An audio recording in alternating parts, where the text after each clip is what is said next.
The final boys tennis tournament of the season belongs to Division III as we go to Midland for one final time this fall. We begin in four doubles as top-seeded Ian Popat and Andy Yu of Bloomfield Hills Cranbrook Kingswood defeated Jonathan Haig and Carter Leap of Holland Christian 6-3, 6-4.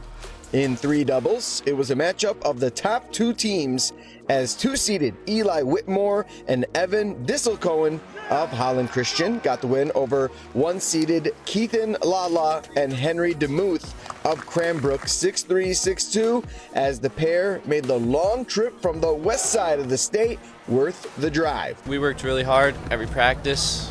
Coach was always telling us that we need to bring more.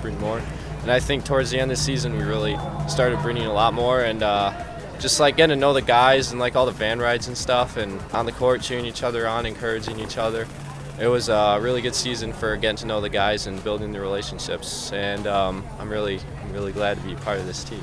They played fantastic all weekend long. We talked all season about we wanted to be in the conversation and have a chance for a state championship. We won it last year in D4. We knew it would be a big step up this year with Cranbrook, DCD, and Green Hills, and these boys just rose to the challenge. Let's check out two doubles as Detroit Country Days' Rick Nye and Shiv Kumar knocked off Cranbrook's Nabha Viramani and Kieran Dew 7-6, 6-3 to capture the crown in their bracket.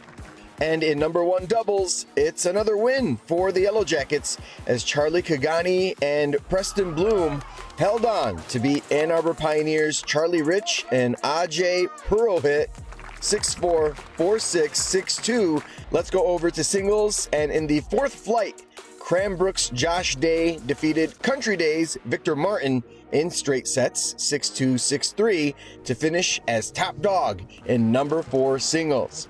In the number three singles bracket, the Cranes get another win, courtesy of Kenneth Hu, who defeated Nico Grasso 6-0, 6-0 to keep Cranbrook near the top of the team standings. Our coach Steve always comes out, saying that, these people, they're out here hunting for us. We're the one that's being hunted, and the pressure is what makes, diamonds. And I wouldn't say, we're diamonds, of course, but, having these privileges allow us to always be, on our toes. In number two singles, Country Day gets another win as Samuel Cole James defeated Cranbrook's Eli Rosen 6-4, 6-1. And finally, in number one singles, Ricky Young of Country Day proved why he was the top seed as he defeated Jace Bernard of Cranbrook 6-1, 6-3, locking in four individual champions for the Yellow Jackets. However, in the final team standings, it would be Cranbrook edging Country Day by a single point as the Cranes win their second state championship in the past 3 years. There's a lot of on-court time, throughout the season. You're playing multiple hours in the week. You're off the court. You're doing a lot of conditioning. You're working with mental coaches. And then once you get into the season, there's a lot of conditioning, a lot of preparation in terms of understanding what the coaches want and trying to build our games. And the kids couldn't have done any better with that. They really worked as hard as they could. And I think they saw the fruits of that effort come together, and they really did play their best tennis today.